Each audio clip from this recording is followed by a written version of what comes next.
Russell. My name is Megan O'Russell. And my name is Christopher Russell, and welcome back to Page by Page, writing the book in real time. We have just had our in-between episode, and now we are officially on episode 12, chapter 11.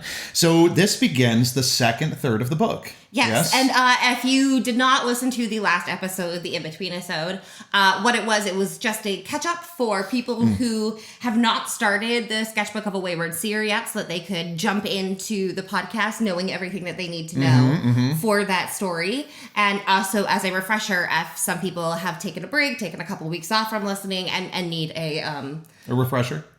It's titled Refreshing Refresher. Yes, you're so I'm clever. hilarious. Yes, so before we say anything else, let's get into the beer of the week. I'm actually very excited about this one. I am not particularly a lager guy. It was how I got started with beer, but ever since it's kind of been like a little like, but this is actually very refreshing. And I think that it's very fitting after going through the hurricane. This is called Florida Sunshine Lager.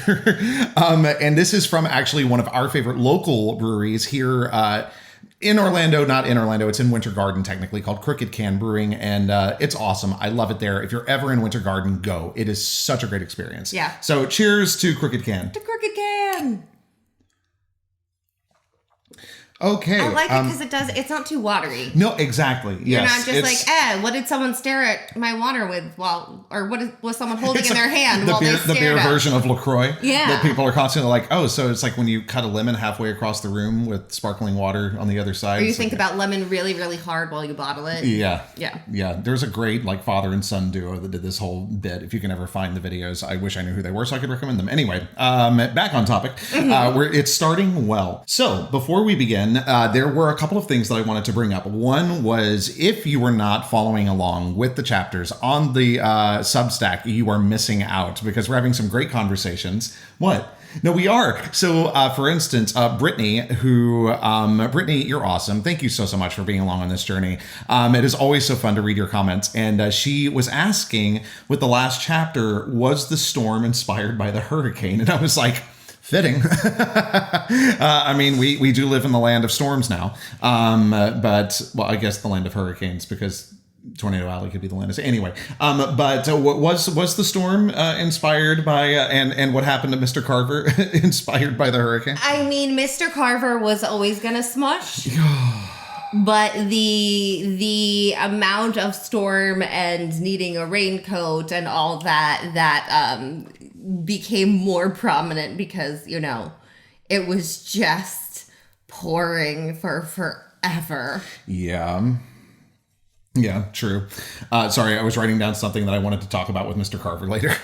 But the other thing that I wanted to bring up before we do our catch-up, which we are going to have music for the last time on. Yes, I'm going to actually do it. Getting my music. You're finally getting your music. What else should I now add? Stop asking for music. No, okay. I think that this is a good balance. All right, so I'm saying I think this is a good balance. Okay, good. We don't want to add too much. No, that's true. That's true. I feel like this is add, good. as said in Birdcage.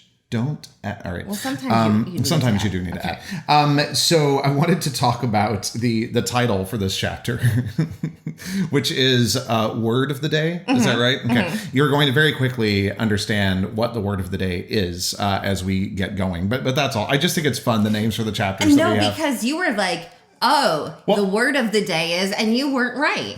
So he thought... The Word of the Day is... Fuck. But no, the word of the day is not... The word of the day in this chapter is not, in fact, fuck. I think this might be the least fucks in a chapter we've had so far. Oh my gosh, you're probably right. Well, things are kind of leveling out for her. All of my High. stats nerds out there, if you want to keep like statistics of how many times the word fuck is said and how many times per chapter, that'd be awesome. Okay, just do that for me because that would be so funny. Yes, but that is not the word of the day in the chapter titled Word of the Day. I still think that my favorite one is I Heart Pie. It's probably my favorite title. I feel really proud of that one. My favorite chapter title. Unless we rename that one chapter Unfortunate Copulation, which we talked about in between. We'll see how that goes. Okay, so did you want to go ahead and give us our last time on? Sure. Okay. Do you want me to cue music now? No, I want to cue my new music. Okay, you cue your new music. Cue new music. It's glorious. I know. You're welcome. Previously on Sketchbook of a Wayward Seer. By the way, I haven't actually composed it yet, so it'll hopefully be glorious. Previously on Sketchbook of a Wayward Seer, Ella wakes up for her third day at Laureldale High. So much has happened to this poor girl in 3 days. I know, but things are actually, they're kind of getting better. So she wakes up. Okay. She realizes that there is no way she can hide her broken nose on her own. It's not going to go things are getting well. better. She has a broken nose and pinky. Well, yes, she finally goes to her guardian. We meet her guardian, Kate, for the first time. Yes, we do. She is a witch. She is very nice. We can see a little bit more of the fact that she has known Ella for a while, so she is not a stranger to Ella. Yes. She helps fix Ella up so she can go to school. Ella goes to school. There is a massive storm. On the way to school, she sees 2 bolts of lightning hit the ground in Laureldale. Right.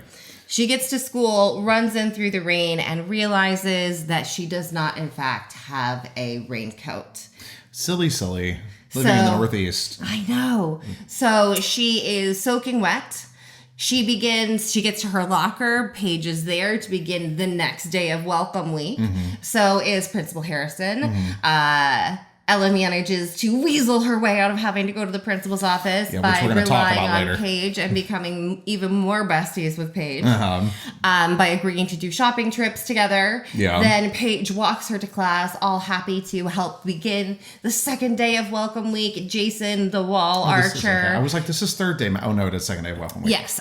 Jason, the wall archer, is waiting by homeroom looking very upset. Paige is like, what the fuck? Do not do this to me, Jason.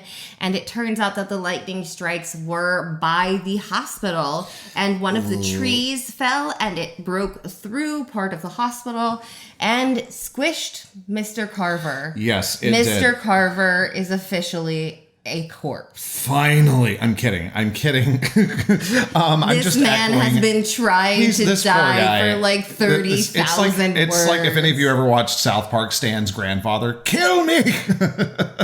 That's how I imagine Mr. Carver towards the end, and he's like, thank you. So yeah, I want to read the very last line of chapter 10 because it leads very well into chapter 11, which picks up, from what I can tell, pretty much immediately. So the last line, which will be no surprise to any of you, even if you haven't read it. The last line is, motherfucker, Paige stormed into class.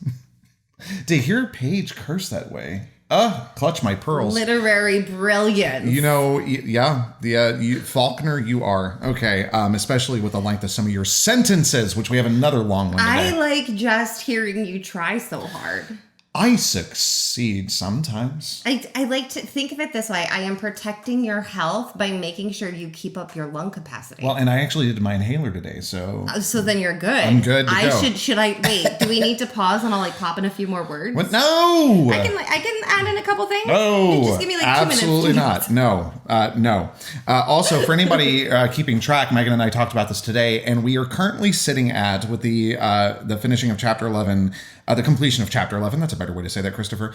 We are sitting at a total of almost 41,000 words for the manuscript so far, and we're only a little over a third of the way through. Yeah, but I say a third of the way through, but it's a third of the way through. No, I thought we were going to be much further in some of the interpersonal relationships, but the page time hasn't happened, so I'm going to have to reconfigure some of that. I would like to let all of you listening out there know that this has been my life. This has been my life for the past decade, more than that now, with your writing. It's been like, no, it's going to be a trilogy. I need a 4th book. No, this one's going to be I need a 4th book. No, this one's totally going to... No, it's going to be one book. Like, this book is going to be one book. Correct. I just think instead of being even thirds, where this would end up being about, like, 120,000, we might end up a little... Like 150? I'm going to try for less than 130. I love this for us. So hopefully I'll actually end up less than 150. Isn't that more words than Anchor and Crown? It is. This is ending up longer than one of my Ilbrea books. And Ilbrea, my Guilds of Ilbrea series is epic fantasy. So this is like really... well, this isn't Anchor, but this is book 2. Just to give you an idea, if you were watching, or if you're listening. Hold on, I'll do it really closely to the mic. Dims a lot of words. That's true. They did. Thank you. Yeah, but when you look at Sarah Moss. Okay. Yeah. Well, sure. Sarah Moss, whose books hurt your wrist. I have a new conspiracy theory. Oh, no conspiracy. I deal with this at Titanic too much. My conspiracy theory is Sarah J. Moss is getting paid off by physical therapy wrist specialists to keep her books that long. God. To damage her readers' wrists so that they need to go to PT. I think she is being paid off. I think it is a plot against her readers. I'm just going to go ahead, just because I don't want anybody coming after us. This is all said in jest. Correct, Megan Elizabeth? Sure. Oh my God. Okay, great. So, no, but really, I love her. We're just going to edit that part of the podcast out. Please don't come after us. Wait, no, I love her books. I know you do. I'm excited to read them. My wrists and hands do not agree. Now, I need to start with Throne of Glass, right? That's the one that you think I would like. I think if you're going to do them both, you should start with ACOTAR. I'm not going to do them both.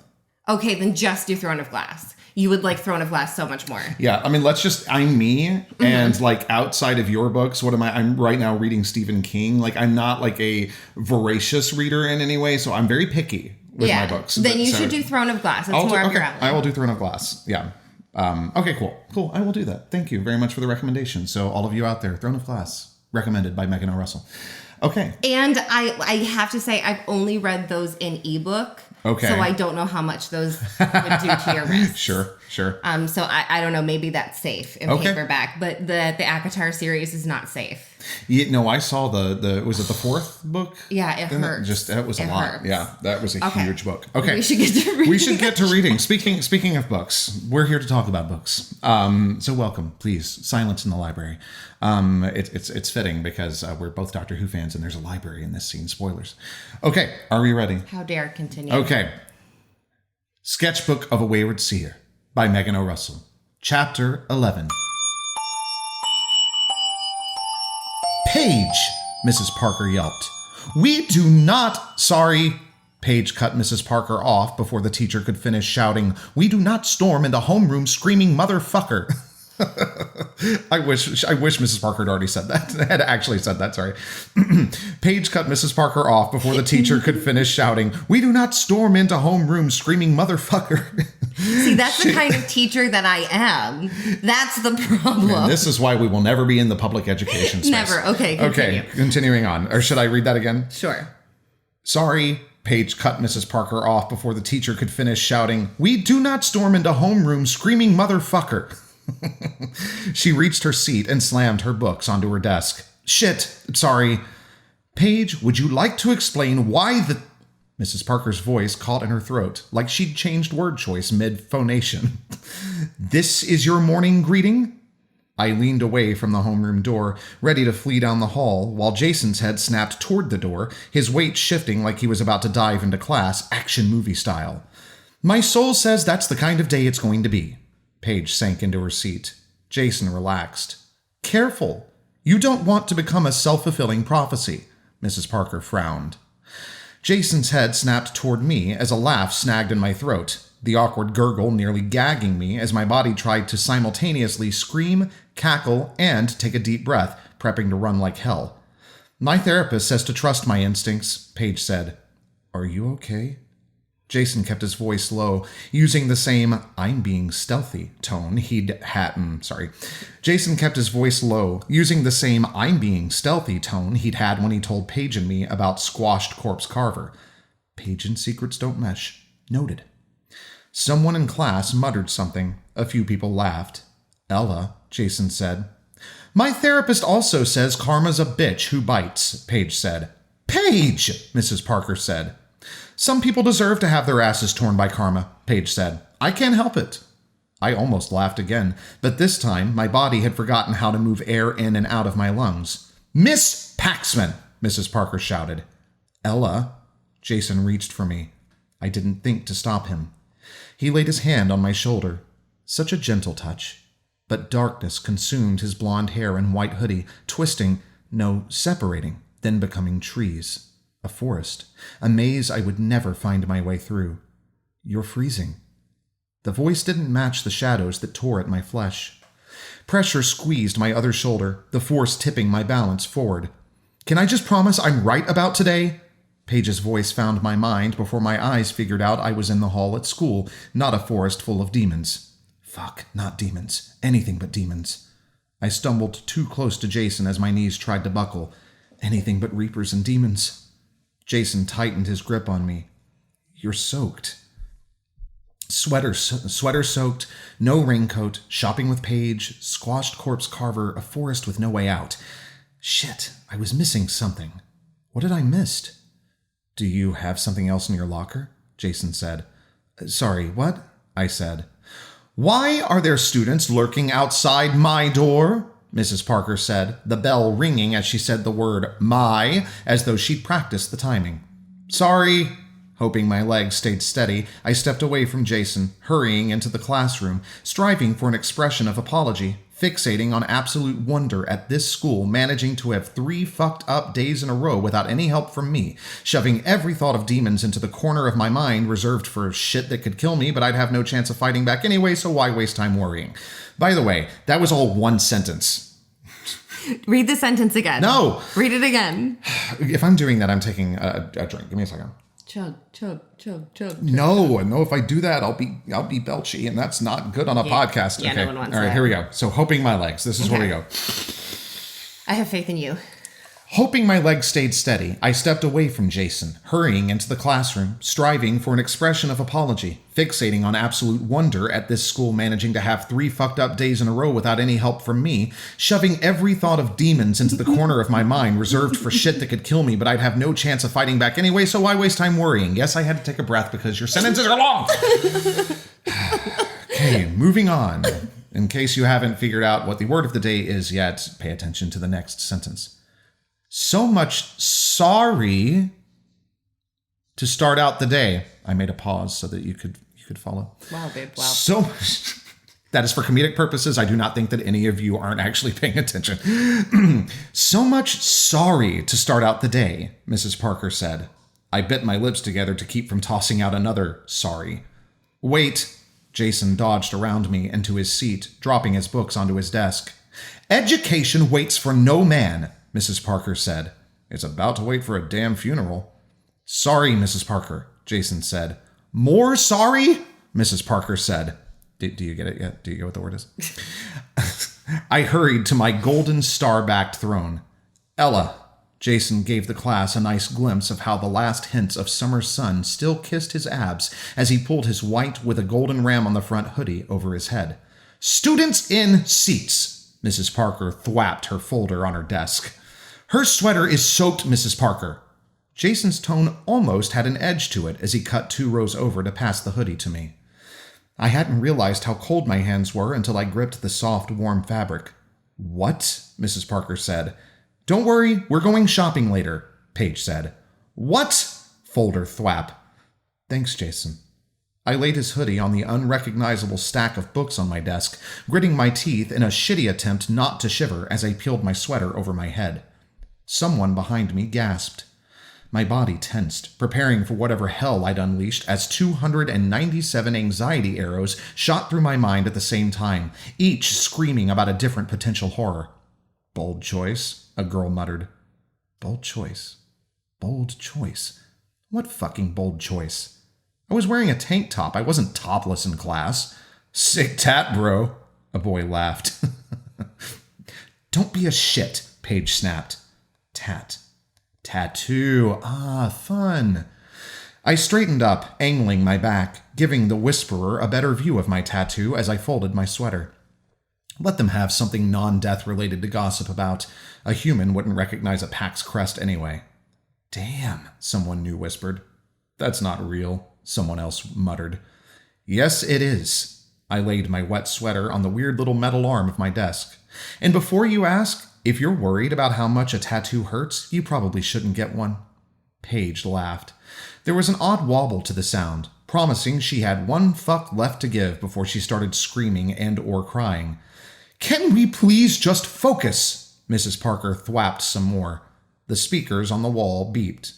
Good morning, Laureldale students. Oh, that shouldn't be capitalized. There we go. Good morning, Laureldale students. Mrs. Kowalski's almost too cheery voice filled the room. Giving in to temptation, I turned my back toward the other side of the class, letting those students have a glimpse of my tattoo as I pulled Jason's hoodie over my head. The soft scent of coffee and the kind of spices that somehow smell manly surrounded me as I tunneled through the mass of fabric. This nasty weather can mean only one thing, Mrs. Kowalski said. Delicious-smelling hoodies. Our fall fun is about to be in full swing.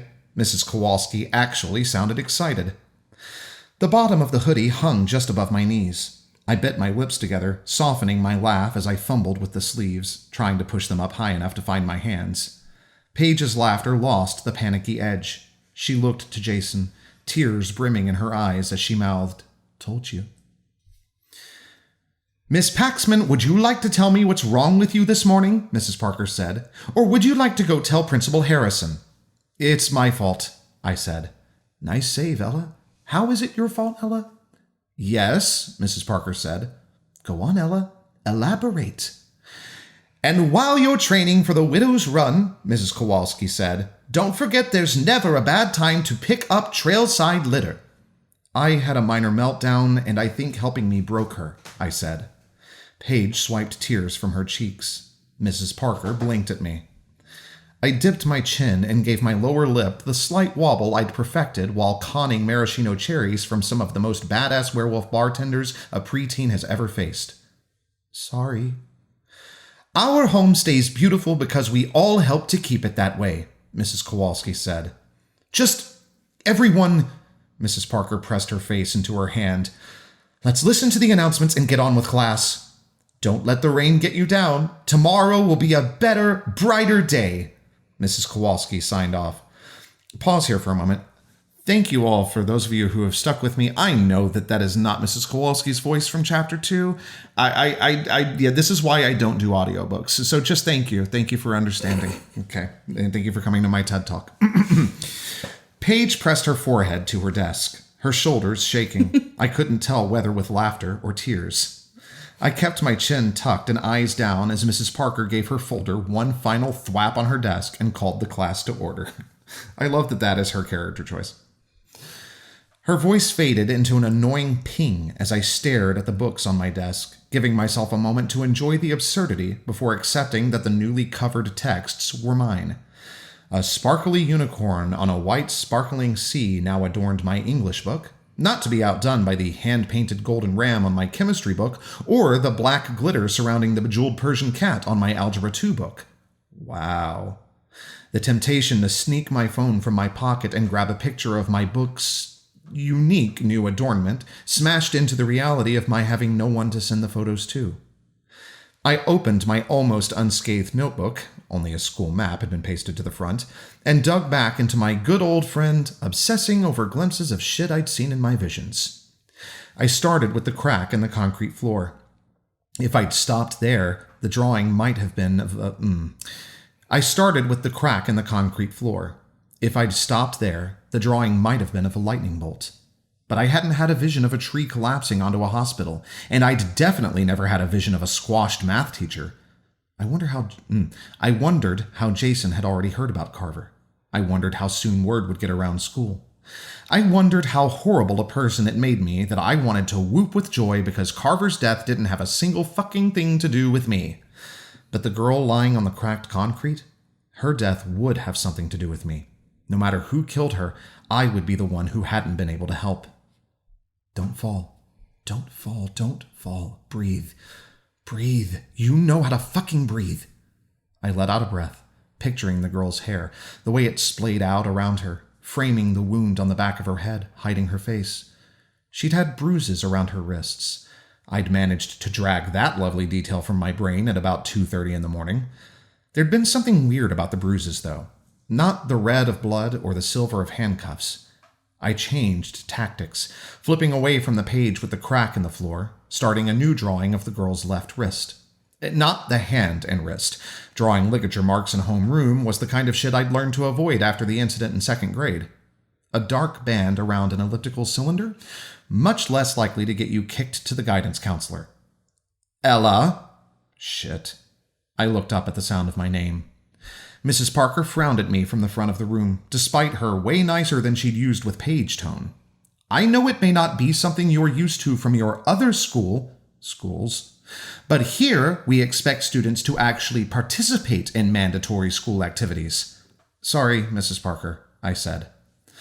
Not fixating on dead girl wrist gave my brain space to flip back into worrying about Violet being willing to destroy the little I had left if I didn't help her find whoever the fuck it was her shitty private investigator had failed to find. Assuming that giving her the contact info of a decent Etherian skip tracer wouldn't help, step 1 in fixing the Violet problem couldn't start until the end of class, so, of course, time dragged as Mrs. Parker went through the proper PPE students were expected to have for the town cleanup day, including waterproof shoes, which I'd have to add to the shopping with Paige list, and rubber gardening gloves, which I didn't feel bad for not owning. Pause, because I want to see exactly how many words that was. 78 words in one sentence. 78 words, that's 6 lines. And I didn't stumble once. Thank you. Okay. Thank you. Don't you slow clap me. My heart gave an extra hard thump, emphasizing the jolt in my gut as the bell at the end of class finally rang. I twisted toward Paige, ready to grab her before she could follow the rest of class out, but she'd already leapt to her feet, hurrying toward me. We're getting a damn picture. Paige slid her phone from her pocket. Hold up your books. What? I obeyed, tipping my sparkly unicorn English book toward the lens. Smile! Paige tapped her phone screen. We want to get a good pic for Kate. Oh, shit, right. I posed with each of my Mrs. Kowalski decorated books, letting Paige take a million pictures as the time before our next class slipped away. She didn't free me until students for next period started to filter in. I kept close to Paige as we dodged out of the room, following her lead, ignoring Mrs. Parker's call of, "Are you just going to leave the desk like that?" as we hurried down the hall. It's true. This is 2 days in a row now that it's just been decorated that way, and now they're just leaving it. Okay. Can I ask for a hopefully small favor? I managed a decent portrayal of timidity. Sure, Paige sounded thrilled. Whatever you need. Shit, she's too nice. You're not hurting her, Ella. Do you know where Caleb's, at least I think his name's Caleb, locker might be? I asked. Yeah, do you need to grab something from him? We cut around a couple who'd stopped for a mid-corridor longing glance and ass-grope fest. I just wanted to talk to him for a second, and I don't really want to do it in class. Truth. I think I snapped at him when everything went to hell on my first day here, and I want to apologize. And the truth slides away. That's so sweet of you, but I'm sure you're fine. Anxiety says if I don't apologize, I'll have started a lifelong feud. Paige made a noise in her throat, putting her arm in front of me to make sure I slowed my steps to match hers as we neared English. I know the feeling too well, but Caleb never really goes to his locker. It's a pain in the ass when I'm trying to pass out notices to our class. If I want Caleb to see anything, it has to be hand-delivered. Okay. Option B. Do all the juniors eat lunch at the same time? Caleb doesn't go to the cafeteria either. Paige pursed her lips, like avoiding the lunchroom was Laureldale taboo. He spends lunch in the library, the table behind the history section. Perfect, I'll go there. You can't. Paige stopped beside the classroom door, keeping her voice low just like Jason had before homeroom. If word about Carver's passing, splatting, hasn't spread enough to change the schedule, you have a welcome week event with Jason during lunch. I couldn't feel bad for forgetting about the locker room lunch. With the clock ticking toward whatever bullshit Violet decided to pull, I didn't really feel like putting off cornering Caleb either. It'll only take me a second to talk to him, I said. I've gotten really good at apologizing for snapping at people. I can dive right to, sorry for being a shit when emotional turmoil wouldn't let my brain escape panic mode. Paige laughed. I couldn't tell whether in agreement or just as a cover for her to slip into English class without having to reply.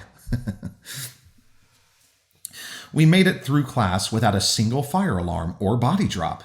When the bell rang, this triumphant sense of accomplishment, like I'd cleared a level on a video game, swept warmth through my chest, enough warmth for me to not give a damn about everyone gawking at me with a new kind of stare as I strode to my next class. The next class ended, and the exhilaration grew, bubbling into nail-biting anticipation that zinged through my limbs.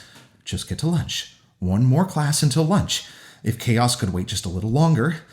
As soon as that glorious bell rang, I scooped my fancy books and still damp sweater into my arms and slipped into the front of the line heading out of class. I'd made it.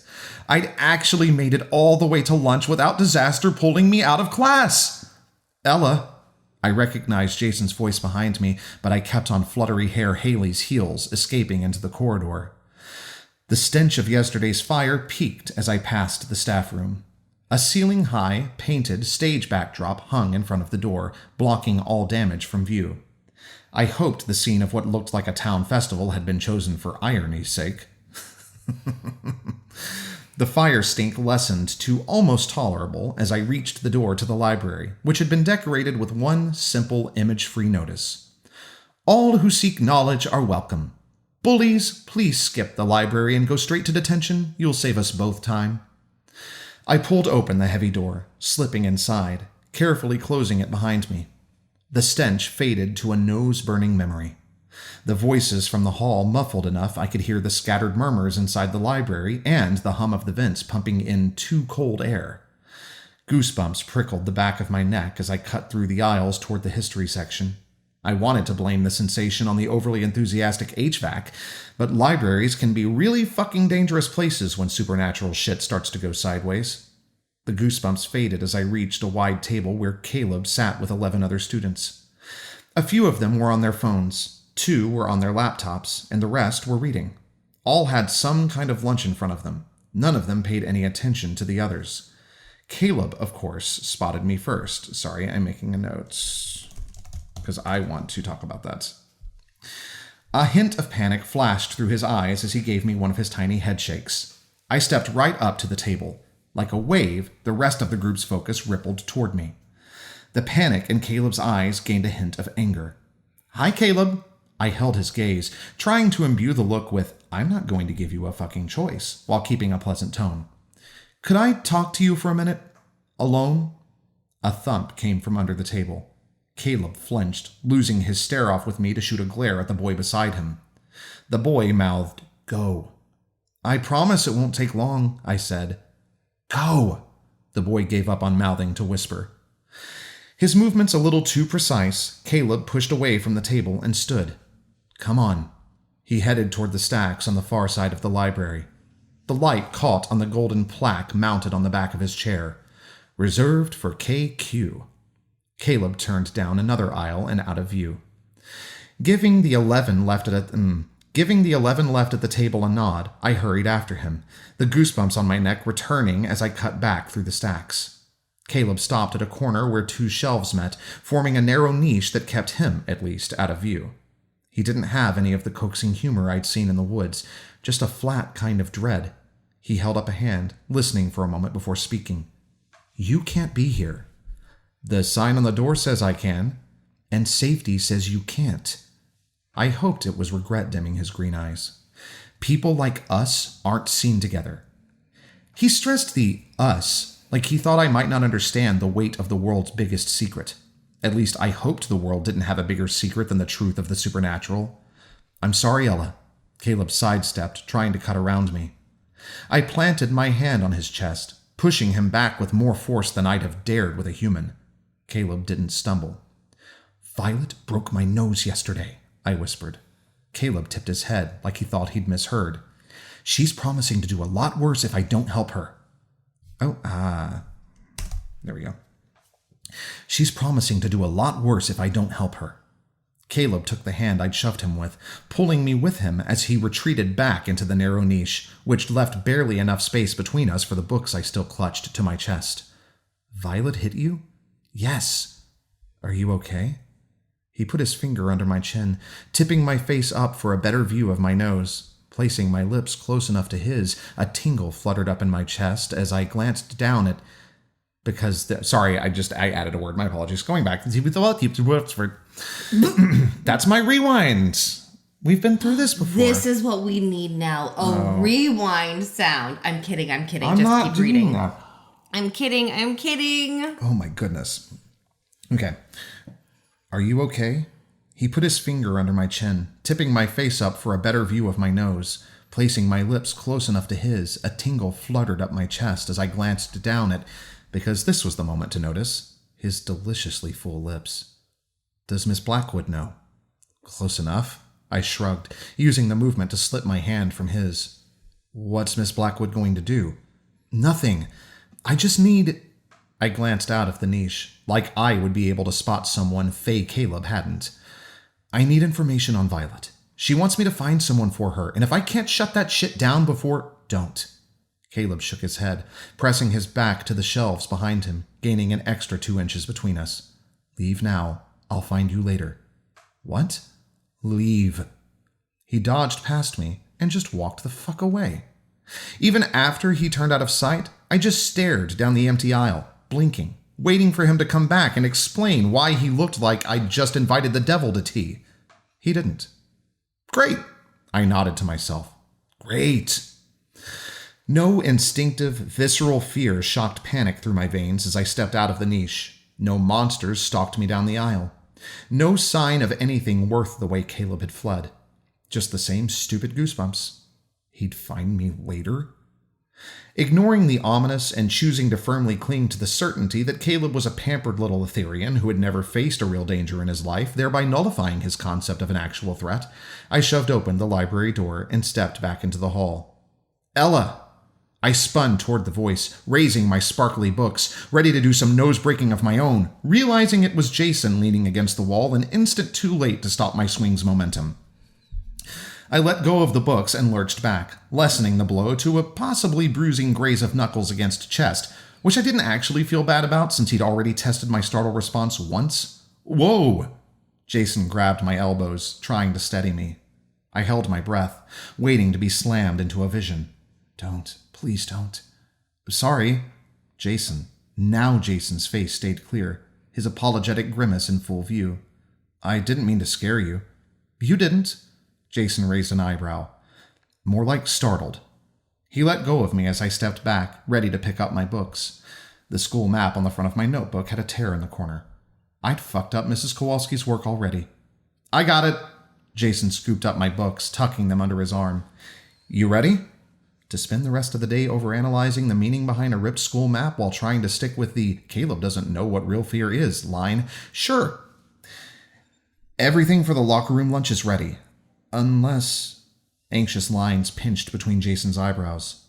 I should have thought before telling Paige about Mr. Carver in front of you. Don't worry about it. I'm so sorry. It's really fine.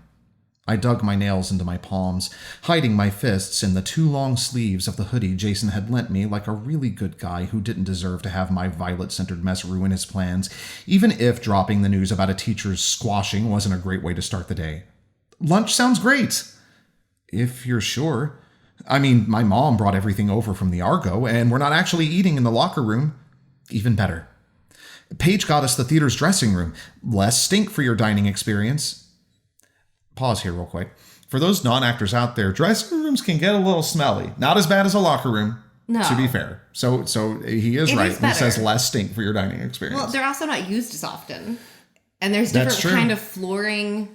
There's not storage. Right. Like, yeah, that's true. I feel like I'm not saying athletes are smellier than actors.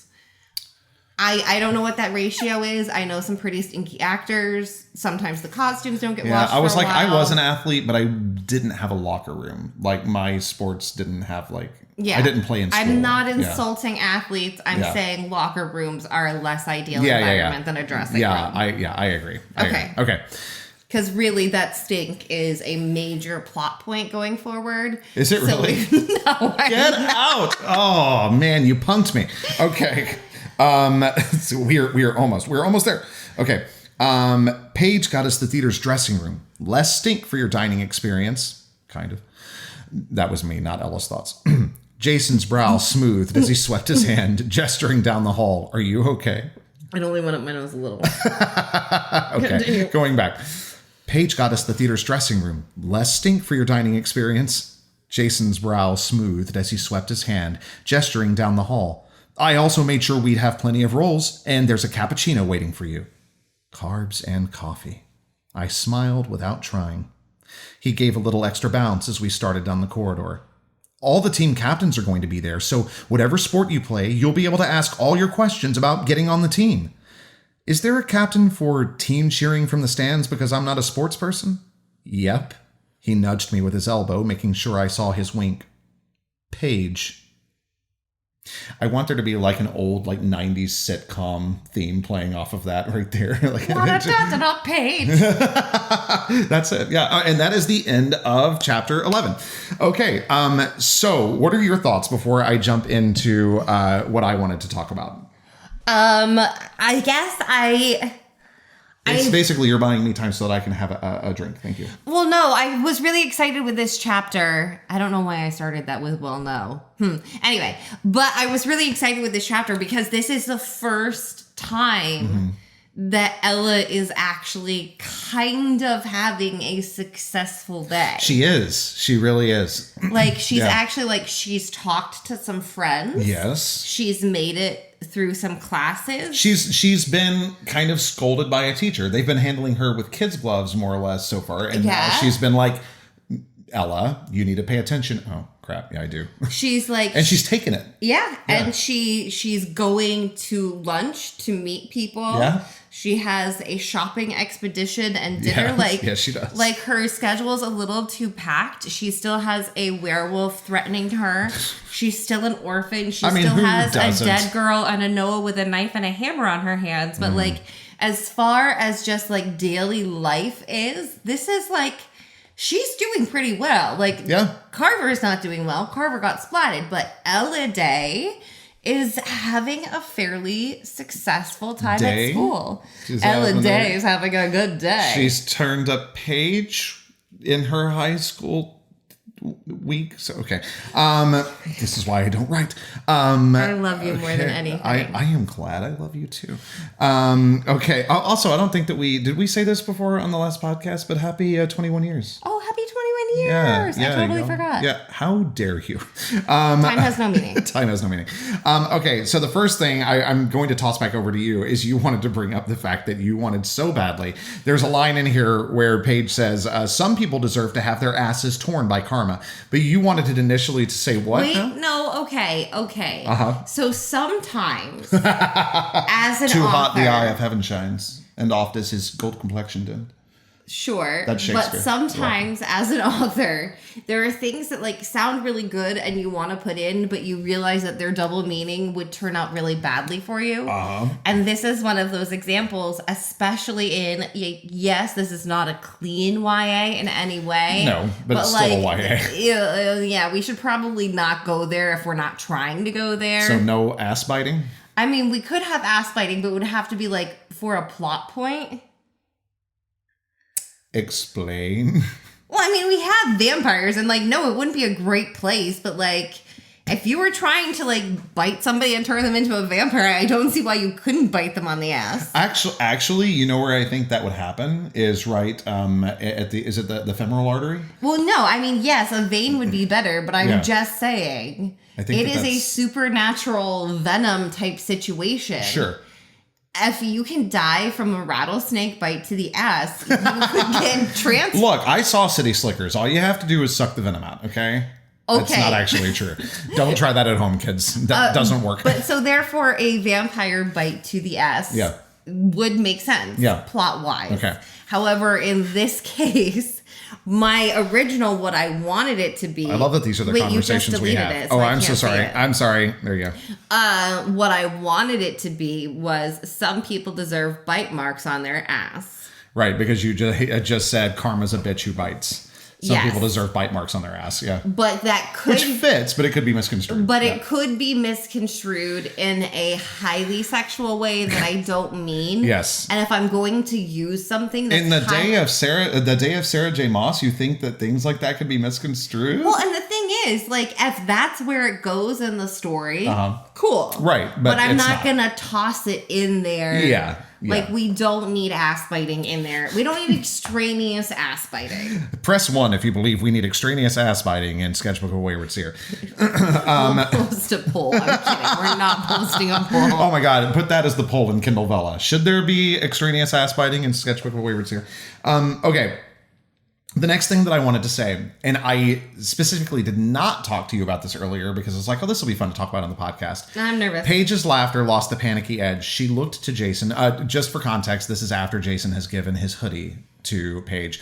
Also, those of you who were not in public school, I feel like people probably know this, but just in case, to not make assumptions, that giving somebody that you were dating, like, this happened a lot with jocks in my high school, where, and I'm not using jocks as like a negative term, but jocks would often give the girls that they were seeing their Letterman jackets. Like, that's just what they would do. Hilarious. And it's just something that would happen. So the passing of a clothing article to somebody can be seen as, I don't want to say possessive, but like kind of, like not that somebody's trying to take possession, but it's like claiming in a way, in a non-creepy way. Territory. Kinda, yeah. So that happens. Clothing and then this leg. line, gross.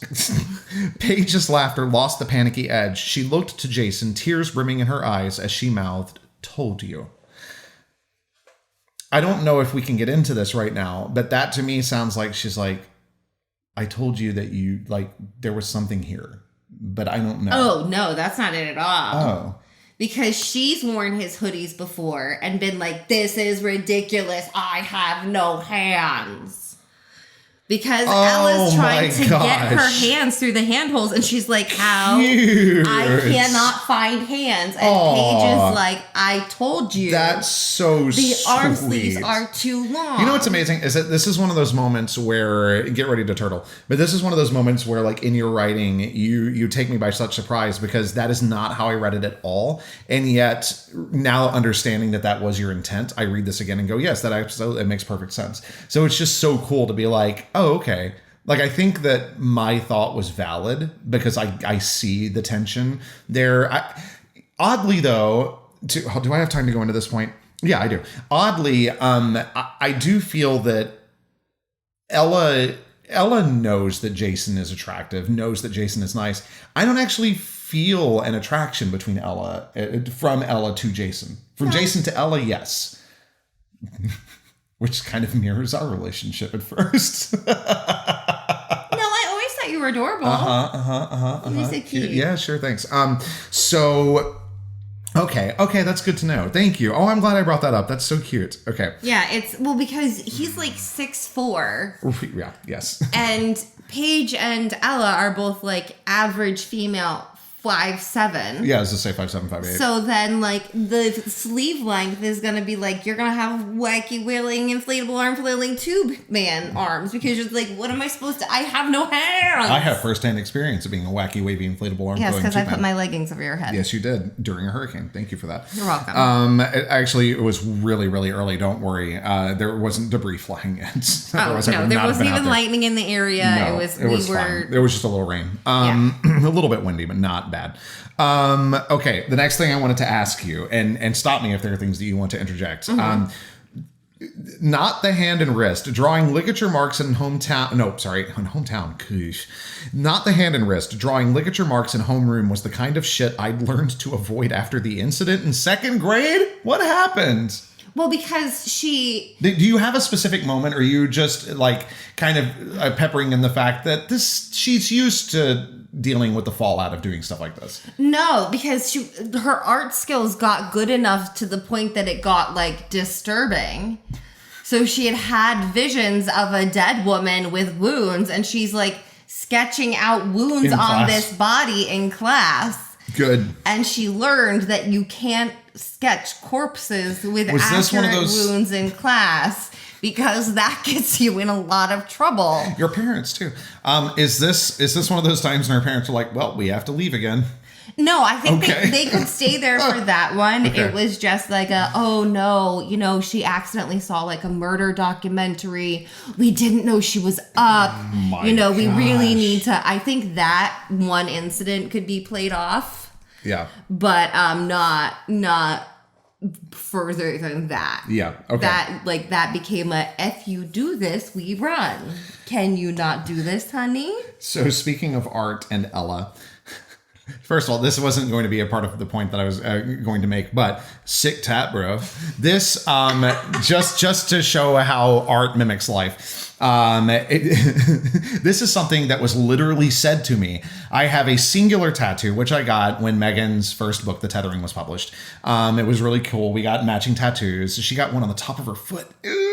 I would ever. Now we'll never do it. It's not that bad. Okay. When the toughest looking guy I have ever seen walks over to you in the tattoo shop, cranes his head to see where you're getting the tattoo and goes, well, I was like, that's enough for me. It really wasn't that bad. I want to say something, but I don't want to get in trouble. But I think this is true. Don't women, generally speaking, have a higher pain tolerance, a pain threshold? I don't know if it's that it's a higher pain threshold or doctors just like ignore women. So we're like, might as well die. Wow. Anyway. You went there. I mean, it's true. And it's a problem. Yeah. It's a problem. So I don't know if it's like a higher natural pain tolerance or if it's just like they're just going to tell me I'm fat and have my period anyway. Why would I go to the emergency room? This is I'm actually going to share this with all of you. So something that Megan and I do is we're standardized patients with a program here in Orlando. And today I had a medical student say something to me I had never, ever heard. And I was like, I want you to be my doctor. This happens occasionally with these students. They're incredible. They're so good. But this one student says to me, and obviously, the attending and I are going to be coming back into here to talk about the treatment plan. And you are going to be a part of that because you are a part of your own medical team. And I went, I am? I was like, that is so nice. Have you ever heard that before from a doctor? Yeah.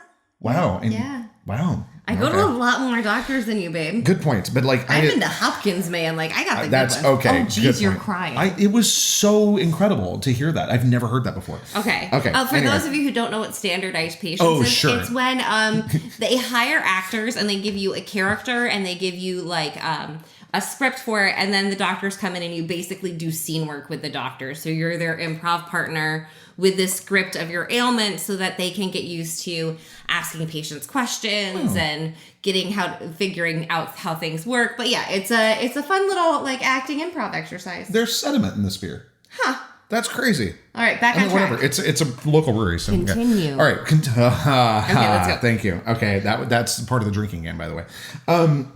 Okay, but the tat, she's showing it off, and you kind of say this in the chapter, so I don't really know why I'm asking this question, but was there any reason, aside from just the fact that we've already seen it once, and like she says, whatever, give them something non-death related to talk about, is there any ulterior motive for you as the author in planting this tattoo at this moment? Absolutely. Okay, there is. Yeah. Is the Watcher here?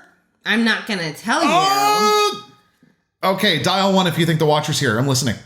Oh, this isn't live. Never mind. Let me know in the comments if you think I'm right. The tattoo needed to be Shown at that point. exposed in the sweater exchange for a reason. Okay. The sweater exchange was not supposed to happen because of a massive storm. Right. Okay, so to be fair, now that I'm thinking about it, the Watcher wouldn't necessarily have to be there because we know that the Watcher has planted cameras in the place the Watcher has not been, so never mind. But still, now the wheels are turning. Okay. All right, cool. That's all I wanted to know on that one. I wanted to I wanted to ask you something. Being a younger sibling. Uh-huh. So in the last chapter, there's a moment where Ella is talking. Did you actually finish the sick tat bro story? Or did you just go on a really long tangent about tattoos and then went to standardized patients and being a part of care? I'm right. I'm sorry. This has to be a longer rewind. Do you just want me to do it? No. I got it. So we were in Islands of Adventure. What year was this? 2014? Just let me do it. I'm going to do it. Thank you. So a long time ago, Chris got a tattoo. I got a tattoo. The next day we were in the theme park. And if you've never gotten a tattoo, back in the day, before they had that really cool clear film they put on, you had to like wash your tattoos and everything and be really careful. Aquaphor so we were in theme park bathrooms, not putting my foot in the sink or his leg in the sink. We're not ruffians. We're not doing that. But just washing them gently in the bathroom, and Chris is washing his tattoo, feeling all timid in the bathroom, and some big guy walks by him and goes, "Sick tat, bro," and I quoted that in the book. But then he went on a tangent about healthcare. So continue. It happens. Okay, great. So jumping back to what I was going to ask about you being a younger sibling. In the last chapter, there's a moment with Harrison where it looks as though Harrison is going to completely take Ella away from Paige and her Welcome Week stuff. And then there's this, she says something and she's like, "Do I hold for heartbreak?" do I have to, I don't know what she says exactly, but it's like that hold for heartbreak moment. And then in this chapter, you have the lip tremble that she's perfected. Is this something as a younger sibling that you are drawing from, or what? Because this is some manipulative BS. No, okay? It's someone who spent a lot of time around adults. Okay. Because that shit doesn't work on other kids. Other kids don't care about your trembling lips. But if you're surrounded by especially adults, not teenagers. If you're surrounded by adults who think you're adorable and you're like, oh, so I can't have it. Your odds of getting what you want go up like 90%. If you're a kid doing that to an adult, a kid to kid, it doesn't you work. are creating a new generation of ne'er-do-wells. Kids, don't try this at home. Hopefully there are no children that young listening to this fucking podcast. Yeah, let's hope so. So the last thing I wanted to talk about, and let's see if I can find the the back and forth on this word. So we had a moment today during Read Aloud before we recorded this. Paige says, if word about Carver's passing, and then Ella goes splatting in her head. We went through how many different words? It was like passing, squashing, passing, squishing, passing, smushing, squashing, smashing, squishing, smashing. And I was like, it can't be smashing. Splatting. Yeah. So we finally came to splatting. Yeah. But it was just so funny. I was almost in tears. Well, because they're basically the same thing. I know, but a swoosh, a smush, a smoosh, a smush, a swish, a swish, a smoosh. A smoosh. I feel like the Swedish chef. Yeah. Swedish moody. Oh, it's almost time to whip out that movie. I love that movie. It's the only version of Christmas Carol. It's because I wanted that phrase, but they're all so similar. It's like, which letters do I want between the S and the G? There are so many to choose from. Okay. I also think that it highlights a very important thing about Ella, and that is the fact that when it comes to death overall as a theme, that she is so desensitized. She is so desensitized. So like she can't say these things out loud. It can't be like, Mr. Carver's passing, splatting. It's like, you can't say those things, Ella, but the fact that in her head she's just like, well, the thing is, if she was in a werewolf Etherean bar, she would say it. Splatting. Because that's... Because they just deal with it. Well, because it's a very different culture. Sure, yeah. Like, it is a warrior culture. It is not a plan for retirement vibe. There is a certain amount of territory. There are threats you have to defend. There is not this expectation that you're going to make it to 80. Something that just occurred to me is the Vikings had a lot to do with Ireland, right? Mm-hmm. And what it is now. Yes. That your werewolves are kind of sounding like Vikings to me. And I kind of love that. Well, I mean, that is... At least her pack. Yes. Yeah. But that is, they are from that part of the world. Right. So it just occurred to me. I was like, oh, that's fun. But it's also kind of true in werewolf packs in general, because it is a dangerous life. Yeah. Yeah. You are going to have to fight. You are going to be hunted. There are going to be other things trying to get into your territory. Yeah. Because if a pack has a good territory, it's not just a good territory for wolves. It's a good territory for a whole bunch of other shit, too. Okay. So, they're gonna have other supernatural shit trying to get on this space that they have reserved for their people. Like the Banshee of Ed Sheeran. That's the name of the movie, right? I have no idea. It's like the Banshee of Inishmore. No! I do love Inishmore, though. It's gorgeous. Okay. Yeah, okay. No, that was it. That was all I had. And we're actually at about time. So was there anything else that you wanted to add? I wanted to add that I wanted to thank the new members of my ARC team. Yay! For those of you who don't know what an ARC team is, ARCs are advanced reader copies. Mm-hmm. So I have some people who are reading along with the chapters as they are published. Hi, welcome. In preparation for the day that Sketchbook of a Wayward Seer will go out into the world in hardback form. Yeah, and that's quickly coming upon us. We're not there yet, but it's insane to me. Yeah. Because it seems like we just started publishing the podcast. I know. but we're already so far. We're on in the chapter story. 11, which means that we're on week 11. So we've almost finished 3 months. And I guess like that, maybe it's just like I have no concept of time. That's probably it. I have no concept of time. I mean, honestly, who does after 2020? Like, not to bring up bad times, but like 2020 was literally a decade long. You know, and then we got has launched a good out concept of time? Who? Our cats. Yes, speaking of it, it's probably time to feed them. I'm actually surprised they haven't. You know, they're not screaming at us yet. So yeah, thank you so much for joining us again for Page by Page. Was there something else you wanted to say? No, just thank you good. to my new ARC team members. Yes, thank you very, very much. And you continue. You're better at this part than I am. I am? Yeah. Oh, well, thank you to my new ARC team members for joining the fun. If you are someone who is regularly an ARC reader, please do reach out to me. I am always happy to have more readers on my ARC team. We have a lot of fun. Please like, subscribe, follow, comment, whatever it is on your preferred platform. And you can always find more fun with Sketchbook of a Wayward Seer and Page by Page podcast on Substack, where we have the chapters, the book art, the extra blog posts with background information. Yes. We have all of that on Substack. So if you're looking for all the background stuff, Substack is the place to be. And yeah, I thank you to everyone who sent us so many good thoughts during Hurricane Milton, and we are hopefully back on post-hurricane schedule. Yes, finally. Woo! All right. And as always, thank you for reading.